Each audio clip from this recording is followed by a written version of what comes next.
እነዚህ ችግሮች የእንቅስቃሴ ማነቆ እንዳይሆኑ አድገውም ውስብስብ ችግር ከማስከተላቸው በፊት በታዩበት ቅጽበት እንዲቀረፍ ያደርጋል። ገና ሲያቆጠቁጡ ከስር ከስር መቀረፋቸው በሁለተኛው እርከን ላይ የሚገኘው የግንኙነት እርከን አገልግሎትን የተቀላጠፈና የተቃና እንዲሆን ያደርገዋል። ቢዝነስህ ከደንበኞች፣ ከአቅራቢዎች፣ ከመንግሥት፣ ከአጋር ድርጅቶችና ከሠራተኞችህ ጋር የሚኖረው ግንኙነት የሞቀና የሰመረ ይሆናል። በዚህም የቢዝነስህን መልካም ገጽታ ለመገንባት የምታወጣው የማስታወቂያ ወጪ ይቀንሳል።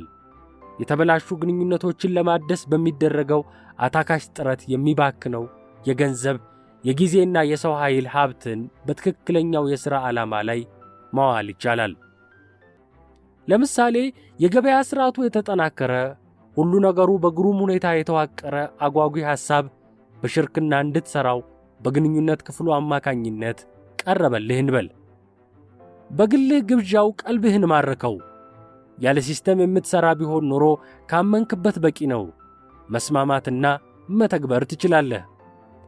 ቢዝነስህ በሲስተም የሚመራ ከሆነ ግን እንዲህ ማድረግ አትችልም። የመሪነት ኃላፊነትህ የቀረበልህን ሐሳብ ከምርት፣ ከሕጋዊነት፣ ከግንኙነት፣ ከገንዘብ ፍሰት ክፍሎች ጋር መጣጣሙ ታመሳክራለህ። ከተመሠረትክበት የመንፈስና የቢዝነስህ ተልእኮ ጋር አለመቃረኑን ትመረምራለህ። በሠራተኞችህ አቅም መተግበር መቻል አለመቻሉን ትመዝናለህ። ለአመራር የሚያዳግትህ መሆን አለመሆኑን ለማረጋገጥ ትገደዳለህ። በእንዲህ አይነቱ አመራርህ ለቢዝነስህ ሕልውና የሚያሰጉ ችግሮች እየቀነሱ ሲሄዱ፣ ጠንካራ ጎኖችና ምርታማነት እየጨመሩ ይመጣሉ። ስኬታማ የሚያደርጉህን መልካም አጋጣሚዎች የመጠቀም ብቃትህ በማያቋርጥ እድገት ይገነባል። እንግዲህ እንደ ቢዝነሱ ትልቅና ውስብስብነት አንዳንድ የቢዝነስ ዕቅዶች እንደ መጽሐፍ ጥራዝ ዳጎስ ሲሉ በአንድ ወይም በሁለት ገጾች የሚጠናቀቁ ዕቅዶችም ይኖራሉ። በአንዳንድ የቢዝነስ ዕቅዶች ውስጥ የተካተቱ ዝርዝር ትንተናዎችና የቁጥር ስሌቶች በሌላ ዕቅድ ውስጥ ላያስፈልጉ ይችላሉ። ያም ሆኖ 90% የሚሆነው የቢዝነስ ዕቅዶች ተመሳሳይ ይዘትና ቅርጽን ይከተላሉ። የአንድ ሕንፃ ንድፍ ወይም ብሉፕሪንት በጥንቃቄ እንደሚዘጋጅ ሁሉ የአንድ ድርጅት የቢዝነስ ዕቅዱ በጥንቃቄ የመዘጋጀቱ አስፈላጊነት አያጠያይቅም። በዚህ መጽሐፍ ውስጥ ለተነሱ ሐሳቦች ሊመጥን የሚችል የቢዝነስ ዕቅድ ናሙና ከዚህ ቀጥሎ ቀርቧል። ዕቅዱ በጥያቄ መልክ የቀረበ ሲሆን አዘገጃጀቱን በግልጽ ለማስረዳት ሲባል ባለፉት ምዕራፎች እንደ ምሳሌ ሲጠቀስ የነበረውን በተክሎች አማካኝነት የአካባቢን ውበት መጠበቅ የተባለውን የቢዝነስ ሐሳብ መሙላት አስፈላጊ ሆኗል። ጥያቄዎቹ ደግሞ ለአንተ የተተዉ ናቸው። በምሳሌው መሠረት እየመለስክ የቢዝነስ ዕቅድህን ማዘጋጀት ትችላለህ። የቢዝነስ ዕቅድ አዘገጃጀት ናሙና። አጭር መግለጫ። 1. የቢዝነስ ዓላማ ምንድን ነው? አካባቢን በተክሎች በማስዋብ ሰዎች ከተፈጥሮ ጋር ያላቸውን ቁርኝት አድሰው ደስተኛ እንዲሆኑ ማስቻል። 2. በምን አይነት ሕጋዊ ዕውቅና ነው የመሠረትከው? ኃላፊነቱ የተወሰነ የግል ማኅበር፣ የኅብረት ሥራ ማኅበር፣ አክሲዮን፣ ኩባንያ፣ ቢዝነስ፣ ካምፓኒ፣ የቤተሰብ ንግድ ወዘተ። መልስ። ኃላፊነቱ የተወሰነ የግል ማኅበር። 3. ቁልፍ ሚና ያላቸው ባለሙያዎች እነማን ናቸው? ወይም በቢዝነሱ ውስጥ ድርሻ ያለው ባለሀብትም ካለ ጥቀስ። መልስ። 1. ወይዘሮ አረጋሽ አያሌው የሂሳብ ባለሙያ ተቀጣሪ። 2. አቶ ከማል አብዲ የማርኬቲንግ ባለሙያ 35% በኮሚሽን ተከፋይነት ተቀጥሮ የሚሠራ። 3. አቶ ከበደ ለማ ከአጠቃላይ ትርፍ 15% ኮሚሽን እየታሰበ የሚከፈለውና በራሱ ቢሮ የሚሠራ የሕግ አማካሪና ጉዳይ አስፈጻሚ። 4. አቶ ሞገስ አስቻለው የቢዝነሱ መሥራችና ሥራ አስኪያጅ። ሀ. ወይዘሮ አረጋሽ አያሌው የሂሳብ ባለሙያ አቶ ከማል አብዲ የማርኬቲንግ ባለሙያ 35 ከመቶ በኮሚሽን ተከፋይነት ተቀጥሮ የሚሰራ። ሐመሮሃ አቶ ከበደ ለማ ከአጠቃላይ ትርፍ 15 ከመቶ ኮሚሽን እየታሰበ የሚከፈለውና በራሱ ቢሮ የሚሰራ የሕግ አማካሪና ጉዳይ አስፈጻሚ። አቶ ሞገስ አስቻለው የቢዝነሱ መስራችና ሥራ አስኪያጅ። 4 ዋናው የሥራ ቦታ የት ነው?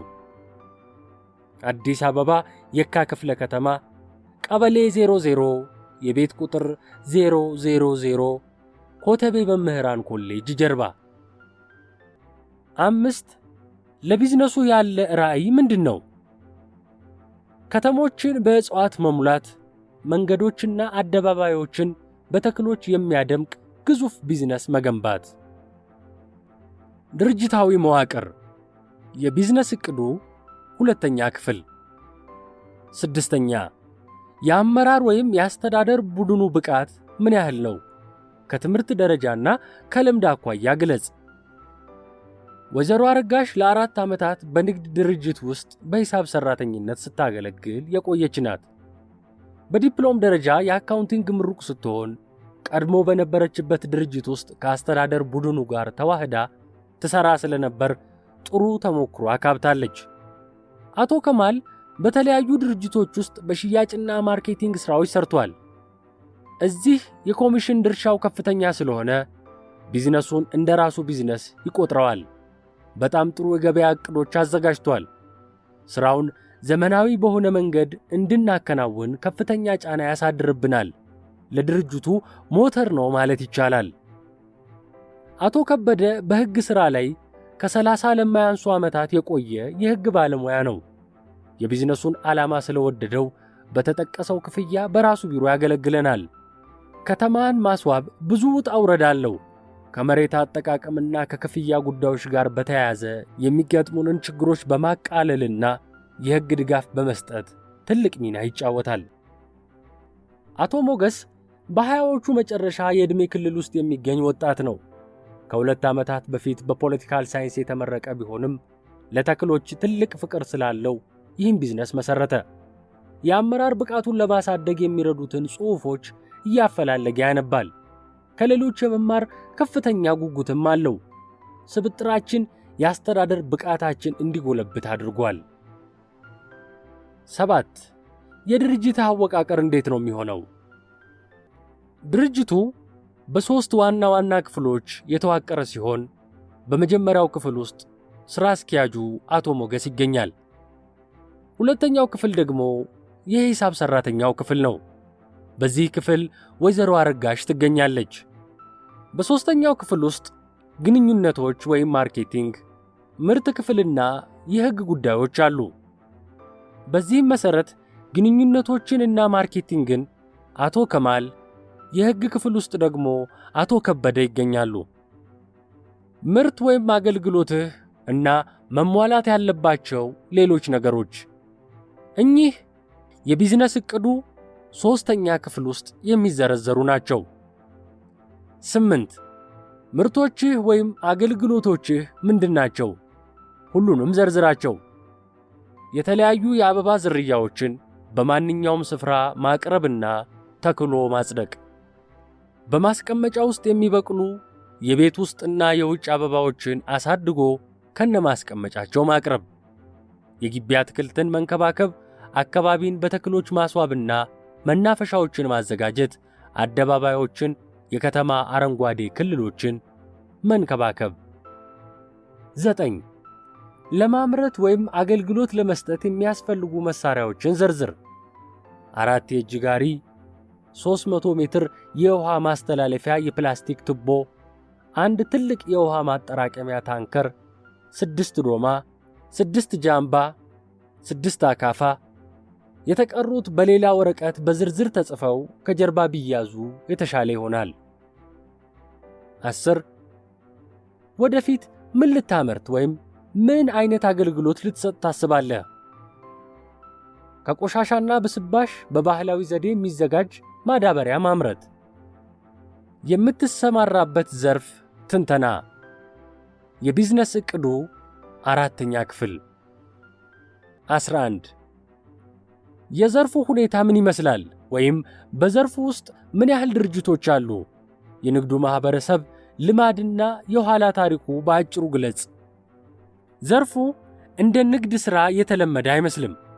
አዲስ አበባን በሚያክል ትልቅ ከተማ ውስጥ 18 የሚሆኑ አነስተኛ ቡድኖችና ግለሰቦች በተለያዩ ቦታዎች ላይ እየሰሩ እንዳሉ መመልከት ችያለሁ።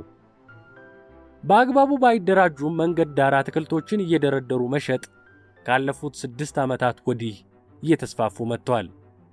አሁንም ቢሆን በጥሩ ሁኔታ አማርጦ ለመግዛት የተሻለ አቅርቦት ወዳለበትና 45 ኪሎ ሜትር ገደማ ርቃ ወደምትገኘው የደብረ ዘይት ከተማ መሄድ ይመረጣል።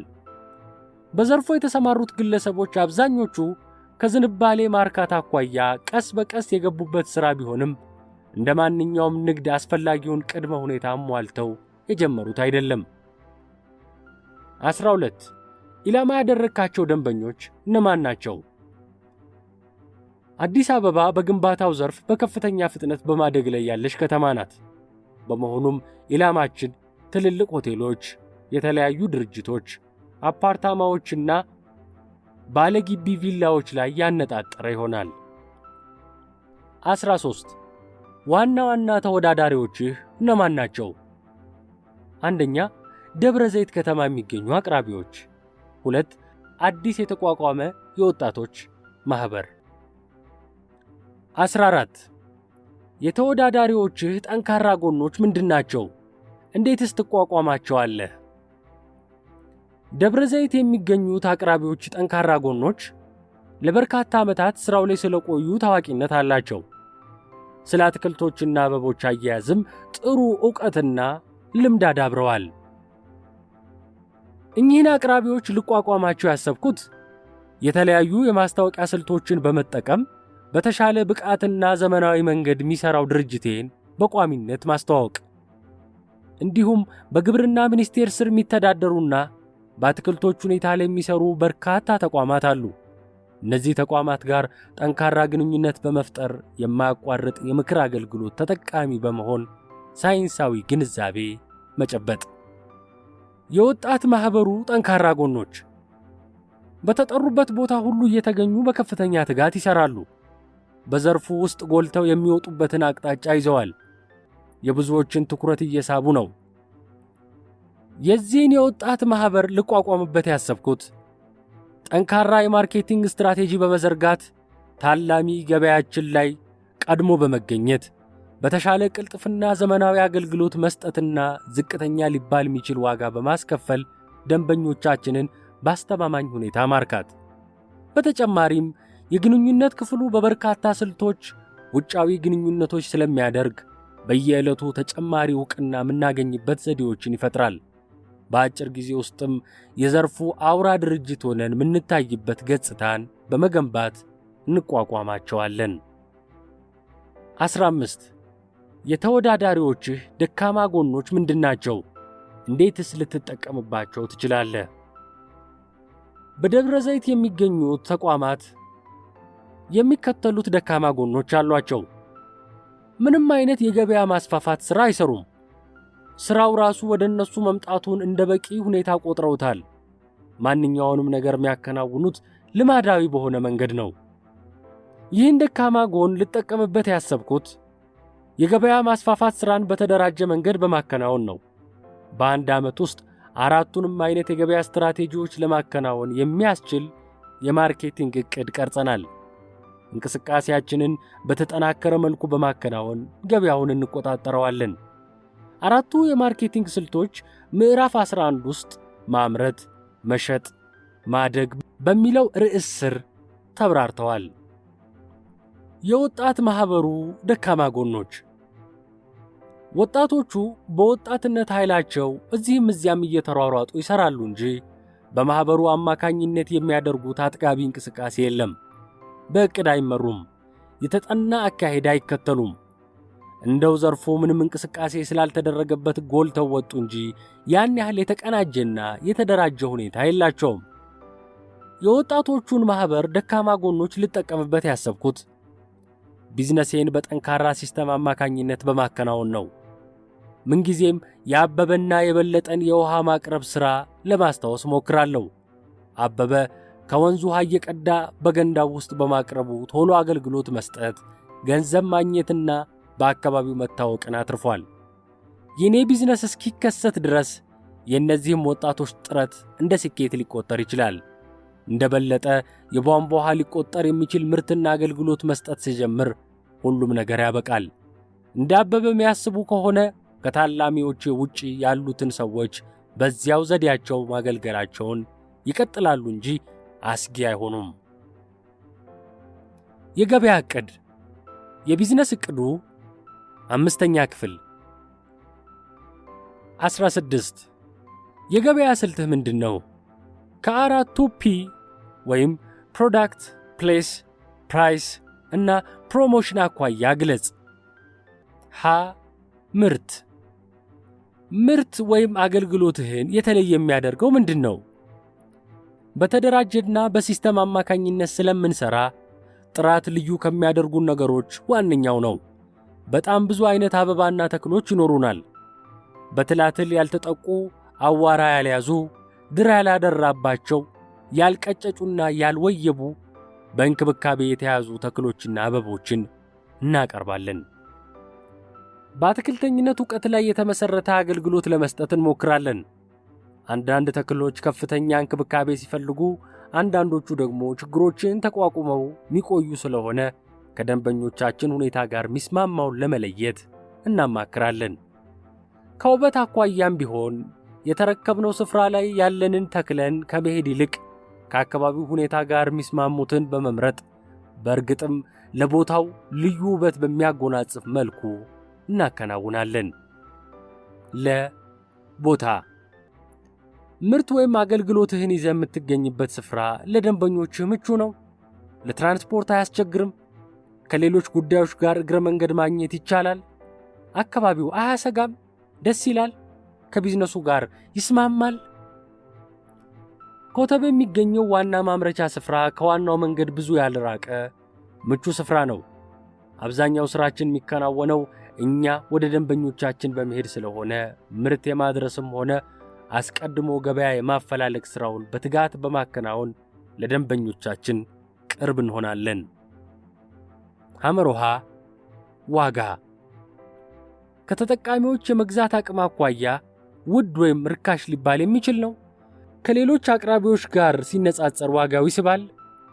የመጀመሪያዎቹን 2 ዓመታት ከተጠቃሚዎቻችን የመግዛት አቅም አንጻርም ሆነ ከምርትና አገልግሎታችን ጥራት አኳያ ዋጋችን ርካሽ ሊባል የሚችል እንዲሆን እንፈልጋለን። ምክንያቱም በእነዚህ ዓመታት የገንዘብ ትርፍ ላይ ከማተኮር ይልቅ ገበያውን መቆጣጠርና ጥሩ ስም መገንባት ይበልጥ አስፈላጊ ስለሚሆን ነው። ስለዚህ የዋጋ ጉዳይ እንቅፋት እንዳይሆንና ለመስራት የምንጠይቃቸው አካላት በቀላሉ እንዲስማሙ ለመሳብ ሲባል ዋጋው ርካሽ ይደረጋል። ማስታወቂያ። በምን አይነት መንገድ ልታስተዋውቅ አቅደሃል? ዘዴው ግቡን ይመታል? ደንበኞችህን በትክክል ያገኛል? ከወጪም ሆነ ከግመቺነት አኳያ ታላሚ ደንበኞቻችን ላይ ያተኮረ የማስታወቂያ ዘዴዎችን እንጠቀማለን።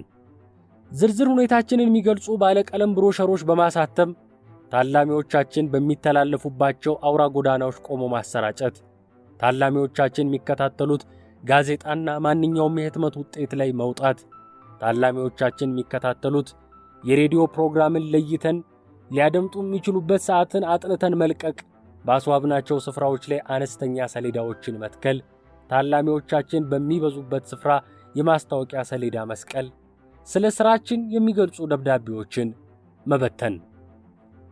ፋይናንስ። የቢዝነስ ዕቅዱ 6ኛ ክፍል 17 ቋሚ ወጪዎች። ሀ ወርሃዊ ቋሚ ወጪዎችህን ዘርዝር። ለሰራተኞች ደሞዝ 6500፣ የመስሪያ ቦታ ኪራይ 3000፣ የመብራት፣ የውሃ፣ የስልክ 1600፣ የማስታወቂያ 1700፣ ዕቁብና ዕዳ የሚከፈል 2500።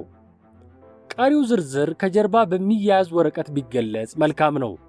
ድምሩን ግን 18000 ነው። ቢያንስ የ3 ወር ተቀማጭ የመጠባበቂያ ገንዘብ ማስቀመጥ ይኖርብሃል። ለጊዜው አላገኘሁም፣ ነገር ግን ወደፊት እጥረት ቢከሰት 54,000 ብር ብድር ማግኘት የምችልበትን ሁኔታ አመቻችቻለሁ። ሐመሮሃ ለማምረት ወይም አገልግሎት ለመስጠት መገዛት ያለባቸው ግብአቶችን ከነዋጋቸው ዘርዝር። 1. ልዩ ልዩ የአበባ ዝርያዎችና ተክሎች 3000። ማዳበሪያና መድኃኒቶች 2000። ለም አፈር ከነትራንስፖርቱ 2400። የተለያዩ ችግኞች 1200። ሌሎቹ ከጀርባ በሚያያዝ ወረቀት ይገለጹ። ድምር ገንዘቡ ግን 32000 ነው። ይህ ግብአት ለ6 ወራት ያገለግላል። ቢዝነስህን ለመመስረት የሚያስፈልግህ አጠቃላይ የካፒታል መጠን ስንት ነው? 18000 ቋሚ ወርሃዊ ወጪ፣ 32000 የምርት ግብአት፣ 46000 ቋሚ ንብረቶች፣ ድምር 96000። የመነሻ ካፒታል የምታገኝበት ምንጭ ግለጽ። ገንዘቡን የምታገኘው በብድር ነው? በስጦታ ነው? በንብረት ነው? ወይስ የራስህ ነው? መጠኑንና የምታገኝበትን ሁኔታ ለይተህ ግለጽ። 36000 ራሴ ያጠራቀምኩት፣ 10000 ብር የሚገመት ንብረት ከቤተሰብና ከጓደኞቼ የተዋስኩት፣ 20000 ከአነስተኛና ጥቃቅን አበዳሪ ድርጅቶች በብድር የተገኘ፣ 30000 ከዕቁብ የተገኘ፣ ድምር 96000። የምትበደር ከሆነ ብድርህን በምን ያህል ጊዜ ውስጥ መመለስ አለብህ? በተባለው ጊዜ ውስጥ ዕዳህን ለመመለስ የሚያስችል ትርፍ ታገኛለህ? ብድሩና ዕቁቡ በዓመት ከ6 ወር ውስጥ ተከፍሎ ማለቅ አለበት። በዚህ ጊዜ ውስጥ ሙሉ ለሙሉ ዕዳዬን ከፍዬ አጠናቅቃለሁ። ወርሃዊ ገቢ ስንት ነው? 20000 ብር። የአንድ ምርት ወይም አገልግሎት ከፍተኛና ዝቅተኛ ዋጋ ስንት ነው? በቀን ወይም በሳምንት ስንት ምርት ብትሸጥና ምን ያህል አገልግሎት ብትሸጥ ነው ይህን ገቢ ልታገኝ የምትችለው? የአነስተኛ አበባ ዋጋ 25000 ብር ሲሆን መካከለኛ ተክል 50፣ ትልቁ 100 ነው። ከሁሉም አይነት በሳምንት 1500 ብር ይሸጣል። በወር 6000 ይሆናል። አንድ መለስተኛ ግቢ ለማስዋብ 4500 ብር እናስከፍላለን። በሳምንት ውስጥ ይጠናቀቃል። በወር 18000 ይሆናል። የአንድ ሆቴልን በቤት ውስጥና በውጭ ተክሎች ለማስዋብ 10 ቀን ይፈጃል። 10000 ብር እናስከፍላለን። በወር 30000 ይሆናል። አንድ አደባባይን ለማስዋብ 10 ቀን ይፈጃል። 10000 ብር እናስከፍላለን።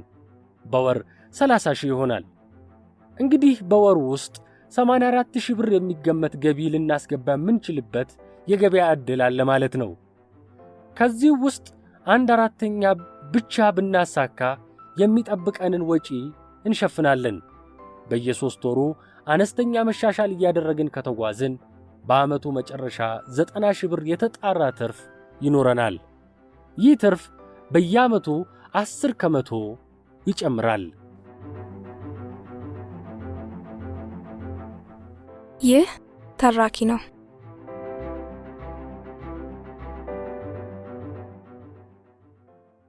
ይህ ተራኪ ነው።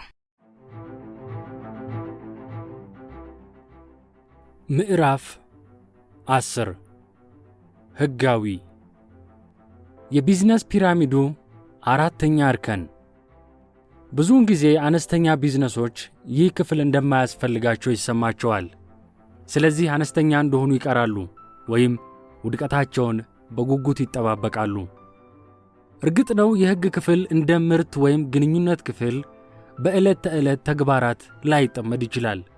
ይህ ግን አያስፈልገኝም ወደሚል መደምደሚያ ሊያደርስህ አይገባም። ነገሩን በምሳሌ እንመልከተው። መኪናክን እያሽከረከርክ ነው እንበል። ሞተሩ፣ ጎማዎቹ፣ መሪው በሥራ እንደሚጠመዱ ግልጽ ነው። ያለ ሥራ የተቀመጡ የሚመስሉን አንዳንድ ክፍሎች መኖራቸው አይቀርም። ለምሳሌ ከፊትና ከኋላ የተለጠፈው የመኪና ታርጋ በጉዞህ ላይ ምን አስተዋጽኦ ያበረክታል? ምንም አያበረክትም እንደማትል የታወቀ ነው። ምክንያቱም ትራፊክ ፖሊስ ባገኘህ ጊዜ ጉዞህ እንደሚቆም የተረጋገጠ ነውና። መቼም ትራፊክ ፖሊስ ቶሎ ቶሎ አያገኘኝምና ታርጋ አያስፈልገኝም ማለት አስገራሚ ውሳኔ ነው የሚሆነው።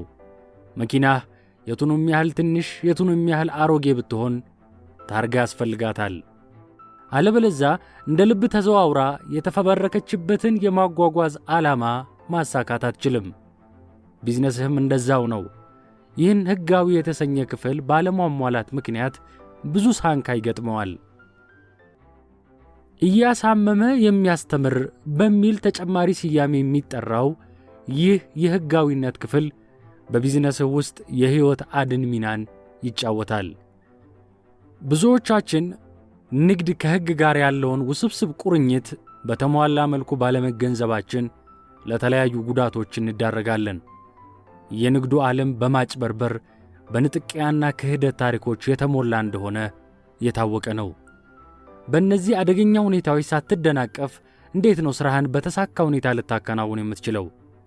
በዘመናችን የሥራ ሐሳቦችና የአሰራር ስልቶች ሀብት እንደሆኑ ማንም ያውቃል።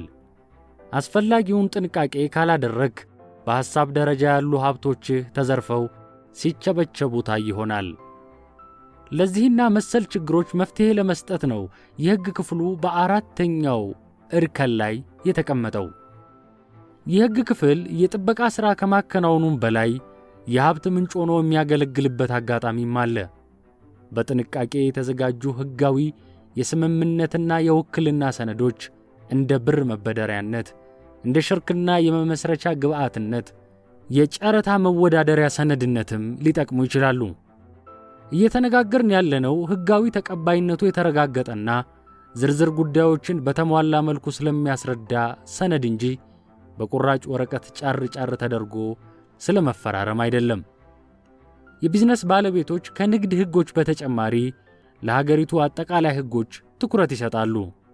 እንደ ንግድ ምልክት፣ አእምሮአዊ ንብረት ባለቤትነት፣ የቅጂ መብት የመሳሰሉት ጉዳዮች ሀብቶች ናቸውና በተገቢው መስሪያ ቤት በማስመዝገብ ሕጋዊ ጥበቃ ልታደርግላቸው ይገባል። አስቀድሞ ለሚደረግ ሕጋዊ እንቅስቃሴዎች የሚወጣው ወጪ በመጀመሪያ አካባቢ እንደ ብክነትና ዋጋቸውም ውድ እንደሆኑ አላስፈላጊ ወጪዎች ሊታሰቡ ይችላሉ። ነገር ግን እነዚህ የሕግ ከለላዎች ባይኖሩና ችግሮች ቢከሰቱ የሚባክነው ጊዜ፣ ገንዘብና የውጣ ውረድ ጣጣ ሲታሰብ ለቅድመ ጥንቃቄ የምታወጣው ወጪ በጣም አነስተኛ፣ ጥቅሙም ከፍተኛ ነው። አንድ የሕግ አማካሪ ከ200 ብር በላይ በማይፈጅ ክፍያ ጥሩ የስምምነት ውል ሊያዘጋጅልን ሲችል በቸልተኝነት እናልፈውና ችግሩ ሲከሰት ለጉዳይ አስፈጻሚ፣ ለጠበቃና ተያያዥነት ላላቸው አካላት ክፍያ በማከናወን በ10ና 100 ሺህ ብሮች መፍትሔ ለማግኘት እንሯሯጣለን። ለእንዲህ አይነቱ አሳዛኝ ሁኔታ እንዳትዳረግ በተለይም ከዚህ በታች በተጠቀሱት የቢዝነስ አካባቢዎች ላይ የሕግ ክፍል ተግቶ በመስራት ችግሮችን ከምንጫቸው ማድረቅ ይኖርበታል። የተለያዩ ኮንትራቶች። አንደኛ፣ አጠቃላይ የንግድ ሁኔታዎችን በተመለከተ ሕጋዊ የቢዝነስ አመሰራረትን መለየት። የግል ኃላፊነቱ የተወሰነ የህብረት ሥራ ማኅበር፣ ሽርክና፣ የአክሲዮን ወዘተ የትኛው ከቢዝነስ ጋር እንደሚጣጣም ተረድተህ አንዱን መምረጥና ሕጋዊ መሠረት ማስያዝ። ለቢዝነሱ የሚውል ማንኛውም ግዢና ሽያጮች ሁሉ በተጻፈ የስምምነት ውል መከናወን አለባቸው። የቢዝነስህ ሕጋዊ ፍቃድ ምንጊዜም የታደሰና ለሚፈለገው ዓላማ ዝግጁ መሆን አለበት። የመስሪያ ቦታው የኪራይ ውል ወይም የተገዛበት ሰነድ በጥንቃቄ መያዝ ይኖርበታል። ሁለተኛ፣ ደንበኞችን በተመለከተ የሽያጭ ሁኔታና የክፍያ ጊዜን በግልጽና በዝርዝር በያዙ ውሎች መከናወን ይገባዋል። ሦስተኛ፣ የተለያዩ ኮንትራቶችን በተመለከተ ማንኛውም ግብዓት ከሚያቀርቡልህ ግለሰቦች አሊያም ተቋማት ጋር የምታደርገው ስምምነት የተሟላና ዝርዝር ኃላፊነቶችን ከነተጠያቂነታቸው የያዙ መሆን አለባቸው። በጅምላ ከሚገዙ ደንበኞች ጋር የምታደርገው የስምምነት ውል በጥንቃቄ የተዘጋጀ ሊሆን ይገባል። በማንኛውም ዘርፍ የሀገሪቱን የንግድ ሕግ ያገናዘቡ ውሎች የማድረግ የሚያስችልህን አጠቃላይ ደንብ ማዘጋጀት ይኖርብሃል። የመንግሥት የውክልና ሥልጣን ከተሰጣቸው አካላት ጋር የምታደርገውን ስምምነት መረዳት፣ መብትና ግዴታን ለይቶ መጠቀም እንዲሁ ይገባል። 4ኛ አእምሮአዊ ንብረቶችን በተመለከተ ከተጠቀምክበት በኋላ ለመክፈል ተስማምተህ የምትከራየው ወይም የምትዋሰው አእምሮአዊ ንብረት ማለትም እንደ ዕውቀት፣ ልዩ ችሎታ፣ ስም ስለመሳሰሉ ነገሮች የምትዋዋልበት ሰነድ፣ ለሕዝብ ይፋ ሳይወጡ የንግድ ምስጢራቸው እንዲጠበቅ የሚያስገድዱ ስምምነቶችን የምትፈርምበት ሰነድ፣ በቅጂ መብት ላይ የምታደርገው ውል፣ የፈጠራ ሥራና የአእምሮ ንብረቶች ላይ የምታደርገው የስምምነት ውል፣ የንግድ ምልክትና የንግድ ስያሜዎች ላይ የምታደርገው ስምምነት፣ የሙያ ፍቃድ ላይ የምታደርገው ውል። 5ኛ የሰው ኃይል ሕጎችን በተመለከተ የሰራተኞች ቅጥር የስምምነት ውል ስምምነቱ የማያካትታቸው አንዳንድ አወዛጋቢ ነጥቦች ዘርዝሮ የያዘ ቢሆን ይመረጣል። የሰራተኛ ማኅበራት የአደረጃጀት አዋጆችን እያዩ ውልና ስምምነቶችን ማደስ ይገባል። 6ኛ የብድርና የዋስትና ጉዳዮችን በተመለከተ የመስሪያ መሳሪያዎችን የመከራያ ውል፣ የጥገና ወጪዎችን የመሳሰሉትን ዝርዝር ጉዳዮች መያዝ ይኖርበታል። የብድር ሰነዶች በግለሰብ ደረጃ ለተለያየ አገልግሎት የምንስማማበት ውል። 7ኛ የሽርክና ጉዳዮችን በተመለከተ ሁሉም ነገር የሽርክና ሕጎችን መሠረት ያደረገ መሆን አለበት።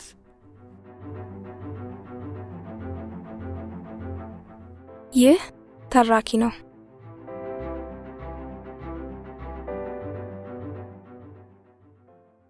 ይህ ተራኪ ነው።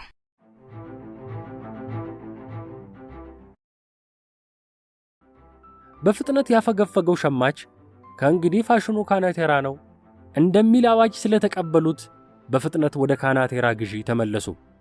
እሾህን በእሾህን በለው። እነዚህን 5 ጊዜ ለምን ብለህ ጠይቅና መፍትሄ ሊሆኑ የሚችሉ ሐሳቦችን አመንጭ የተባሉ የችግሩን ምክንያት መለያና ትክክለኛ መፍትሄ የመስጫ ስልቶች በድርጅት ውስጥ ያሉ ሁሉም የሥራ ኃላፊዎች ሊጠቀሙባቸው ይገባል። እንግዲህ በጥሩ ሁኔታ በተዋቀረ ሲስተም አማካኝነት ቢዝነስህን ስትመራው ዋናው ሥራ በሲስተምህ የተለያዩ ክፍሎች ውስጥ ያሉ ድክመቶች አድገው በአጠቃላይ ቢዝነስህን እንዳያንኮታኩቱት መቆጣጠር ነው።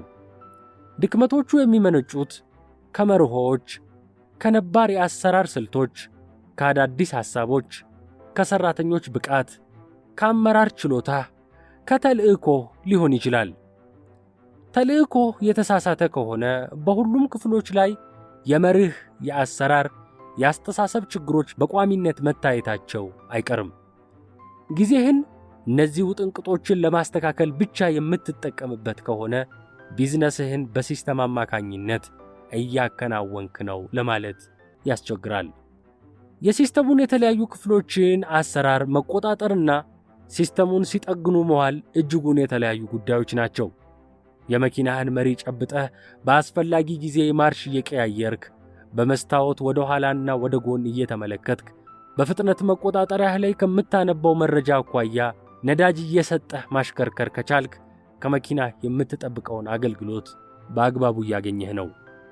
ነገር ግን የተነፈሰ ጎማህን ቀይረህ 10 ሜትር እንደተጓዝክ ሞተር የሚጠፋ ከሆነ ሰዎች አስተባብረህ በግፊ ካስነሳሃት በኋላ ማርሽ ለመቀየር እምቢ ካለህና ያን ለማስተካከል አቁመህ የምትጎረጉር ከሆነ ያሰብክበት ቦታ መች ልትደርስ ነው?